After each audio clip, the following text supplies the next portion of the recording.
Dear students, so here I am with your chapter number 5 of Reader. Chapter name is NA is in trouble. Trouble here means problem. So NA is a girl who is in problem. Now what kind of problem is there that we are going to read in the chapter? Uh, for this chapter only, some of the description is given that this is an excerpt from Annie of Green Gables. So Annie of Green Gables is the book name from which this short story is taken. Annie Shirley is adopted by a brother and sister, Matthew and Marilla Cuthbert. So what happens when Annie attempts to change her appearance? So this is a story of a girl whose name is Annie, who is adopted by a brother and sister. So when she tried to change her appearance, something happens to her. So what happened, that we are going to read in this story. So see the section number 1 only. Marilla walking home one late April. Now Marilla here is the sister who has adopted Annie. So she was walking home late April. It was the month of April evening only. So realized that winter was over, as in April month winter is almost over and gone. Spring was in air and Marilla's sober middle-aged step was lighter and swifter because of its deep gladness. So spring season was there. Spring was in the air means spring जो है बसंत ऋतु, जो उसके फूलों की जो खुशबू है वो हवा में है. और जो मैरिला है उसका sober nature, kind nature, middle age की वो एक लेडी है, वॉज लाइटर एंड स्विफ्टर. उसके वो जो स्टेप्स ले रही है वो बहुत धीरे धीरे चल रही है because of its deep gladness. उसके अंदर खुशी भरी हुई है, बड़े आराम से वो धीरे धीरे चल रही है. So her eyes dwelt affectionately on Green Gables, peering through its network of trees and reflecting the sunlight back from its windows. Her eyes dwelt means live in. उसकी जो आईज हैं उनमें अफेक्शन है. Affection means love. On green gables को देख रही है, हरियाली चीज़ों को देख रही है. Peering through it's network of trees, जो कि पेड़ों के ऊपर पूरे हरा हो रखा है, ग्रीनरी इज़ देयर. और सनलाइट जो है वो उसकी विंडो से बाहर से चमक रही है. सो वो उन सब चीज़ों को देख के बहुत खुश हो रही है. Marilla as she picked her steps along the damp lane thought that it was really a satisfaction to know that she was going to a briskly snapping wood fire and a table nicely spread for tea. मैरिला जो है वो डैम्प यहाँ पे होता है slightly wait, थोड़ा थोड़ा गीला है अभी भी. लेन मतलब जो घास का, जहाँ से वो जा रही है घास के रास्ते से, वो थोड़ा सा अभी भी गीला है. शाम क्योंकि हो चुकी है तो ओस पड़ रही है.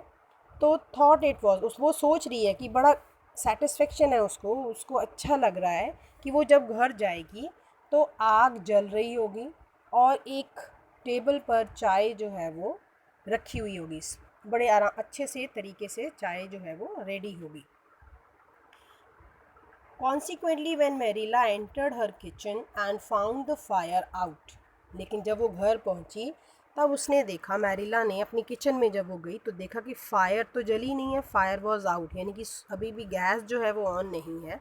With no sign of anywhere, any जो है वो कहीं भी उसको दिखाई नहीं दे रही है. शी फेल्ट जस्टली डिसअपॉइंटेड, वो बहुत डिसअपॉइंट हो गई, उदास हो गई. एंड इरीटेटेड, और उसको थोड़ी गुस्सा भी आ गया. She had told any to be sure and have T ready eight 5 o'clock, क्योंकि उसने एनी को पहले से बोला था कि तुम बिल्कुल तैयार रखना चाय को 5 बजे. But now she must hurry and prepare the meal herself. पर अब उसको लग रहा था कि अब उसको ही जल्दी जल्दी करना पड़ेगा और खाना भी बनाना है. I will settle miss any when she comes home. तो वो अपने आप से बोल रही है सैड मेरीला ग्रिमली, ग्रिमली मतलब सीरियसली, गुस्से में थोड़ा सा वो बोल रही है कि जैसे ही एनी घर आएगी तो मैं उससे बात करूँगी. Matthew had come in and was waiting patiently for his T in his corner. Matthew, his brother, was there now. He came back to his home, and then he was sitting in one of the corner of his house, and he was waiting for his tea. She is off somewhere with Dinah, writing stories or practicing dialogues or some such tomfoolery. अब वो उसने आते ही उसकी sister ने बोलना शुरू किया. तो सिस्टर नेम इज़ मैरिला ओनली. तो मैरिला ने आते ही मैथ्यू के बोलना शुरू किया कि वो तो शायद डायना के साथ होगी, या तो स्टोरीज़ लिख रही होगी या कोई डायलॉग प्रैक्टिस कर रही होगी, और सम सच टूम फोलरी, या फिर वो कुछ अजीब सा वे बिहेव कर रही होगी. And never thinking once about the time or her duties. पर वो कभी भी टाइम का नहीं देखती है, ना टाइम का नहीं सोचती है, और ना ही अपने काम पर ध्यान देती है. She is just got to be pulled up sharply on this sort of thing. कि उसको बोलते हमें डांटना ही पड़ेगा. Got to be pulled up sharply मतलब डांटना ही पड़ेगा इस तरह की चीज़ों के लिए. I don't care if Mrs Allan does say she is the brightest and sweetest child she ever knew. कहती मुझे इससे भी कोई फ़र्क नहीं पड़ता है कि मिसेस एलेन जो है वो कहती है कि ये बहुत ही प्यारी और बहुत ही इंटेलिजेंट लड़की है. She may be bright and sweet enough. बोलते वो होगी बहुत अच्छी और intelligent, but her head is full of nonsense and there is never any knowing what shape it will break out in next. कहती वो होगी अच्छी, होगी इंटेलिजेंट, पर उसके दिमाग में तो हमेशा बेकार की चीज़ें भरी रहती हैं, और हमें ये भी नहीं पता होता है कि अगले टाइम में वो क्या करने वाली है. So just as soon as she gets out of one scrape, she gets into another. कहते वो जब भी अब कभी एक अपनी प्रॉब्लम से बाहर निकलती है, अपने अपने आप को निकालने की कोशिश करती है, तो वो दूसरी में फंस जाती है. Annie has no business to leave the house like this. When I told her she was to stay home this afternoon and look after things. कहती एनी का कोई मतलब नहीं था कि वो घर छोड़कर जाती इस तरह से, जब मैंने उसको बताया हुआ था कि उसको घर ही रहना है आज दोपहर को और घर की चीज़ों को देखना है. I must say with all her faults I never found her disobedient और untrustworthy before, and I am really sorry to find her so now. कहते मुझे ये कहना ही पड़ेगा कि अब ये जो उसकी जो गलतियां हैं वो इतनी ज़्यादा गलतियां करने लगी है कि अब वो डिसओबीडियंट होगी, हमारा कहना नहीं मानने वाली हो गई है, और विश्वास करने वाली भी नहीं रही है अब, और इससे पहले वो कभी ऐसी नहीं थी. So well now said Matthew. अब मैथ्यू ने बोला, who being patient and vice, जो कि अभी तक बिल्कुल शांत बैठा था और शायद इंटेलिजेंट भी था, एंड एवर ऑल हंग्री, और उससे भी ज़्यादा कि उसको भूख लगी हुई थी, thought it best to let Marilla talks her anger out. अब वो सोच रहा था कि अभी मैरिला अपना गुस्सा पहले कम कर ले. He had learned by experience that she got through with whatever work was on hand much quicker if not delayed by argument. कहते अब उसके साथ रहते रहते भाई बहन को, उनको ये तो समझ भाई को आ गया था कि मेरी बहन को अगर जो भी काम उसके हाथ में होता है, अगर वो आर्गूमेंट्स ना करे तो वो बड़े आराम से फटाफट काम निपटा देती है, ख़त्म कर देती है. Perhaps you are judging her too hastily Marilla. Hastily होता है जल्दबाजी में. So perhaps you are judging her too hastily. तुम बहुत जल्दी में उसको जल्दबाजी में जज कर रही हो मैरिला. अपनी बहन को समझाते हुए मैथ्यू ने बोला, don't call her untrustworthy until you are sure she has disobeyed you. कहते अपनी बहन को समझा रहा है कि मैरिला तुम उसको ऐसे मत बोलो कि तुम उस पर विश्वास नहीं कर सकती हो जब तक कि तुम्हें पक्का ना हो कि उसने तुम्हारा कहना नहीं माना है. May be it can all be explained Annie's great hand at explaining. तो बोलते ये वो अच्छे से समझ आ जाएगा जब हम एने से पूछेंगे, और एने अच्छे से समझा भी देती है. She is not here when I told her to stay, retorted Marilla. Retorted मतलब गुस्से में उसने रिमार्क किया है, तो गुस्से में बोल रही है. तो मैरिला ने बोला कि जब मैंने उसको यहाँ वो नहीं है, और जब मैंने उसको बोला था कि उसको यहीं रुकना है, वो नहीं है यहाँ. I reckon she'll find it hard to explain that to my satisfaction. Reckon मतलब उसने बोला कि मुझे विश्वास है कि वो जब मैं उसको बोलूँगी ना तुम एक्सप्लेन करो, तो वो जो उसकी ये एक्सप्लेनेशन होगी वो उतनी अच्छी नहीं होगी, और वो अच्छे से हमें समझा नहीं पाएगी कि उसकी मिस्टेक है, क्योंकि इस बार वो गलत है. Of course I knew you take her part Matthew, but I am bringing her up not you.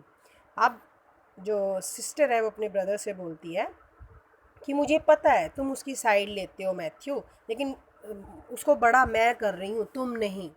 It was dark when supper was ready. अब क्योंकि उनकी आर्गूमेंट्स बहुत देर तक चली, तो अंधेरा ही हो गया था जब उनका रात का जो खाना है वो तैयार हुआ.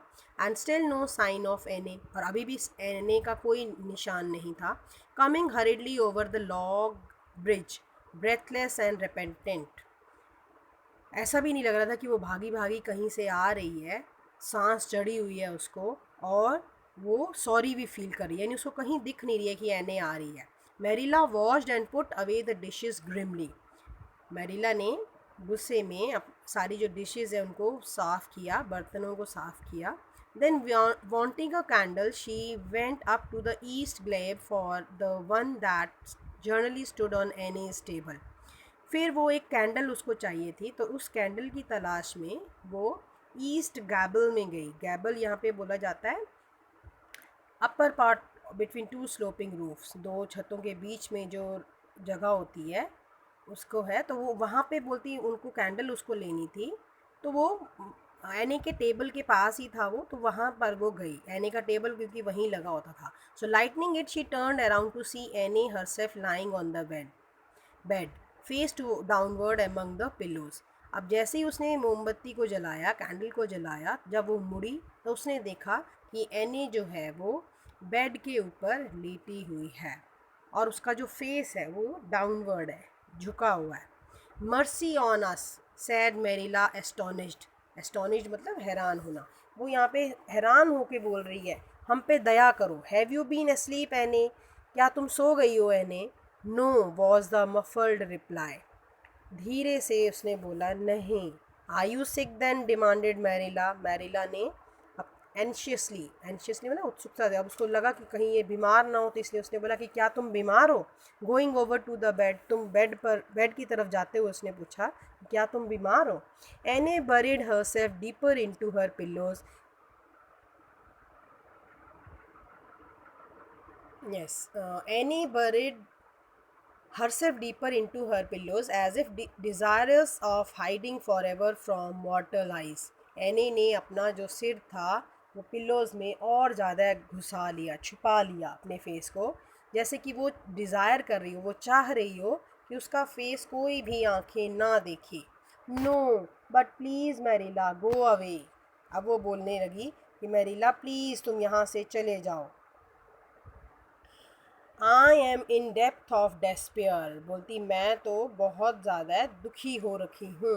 And I don't care who gets ahead in class or writes the best composition or sings in the Sundays school choir any more. कहती मुझे तो कोई ये फ़र्क भी नहीं पड़ता है कि क्लास में कौन टॉप में आएगा, कौन सबसे ज़्यादा आगे फर्स्ट आ जाएगा, कौन अच्छा कंपोजिशन लिखेगा, कौन अच्छा कोई ऐसे जो लिखवाते हैं टीचर्स कि वो कौन लिखेगा.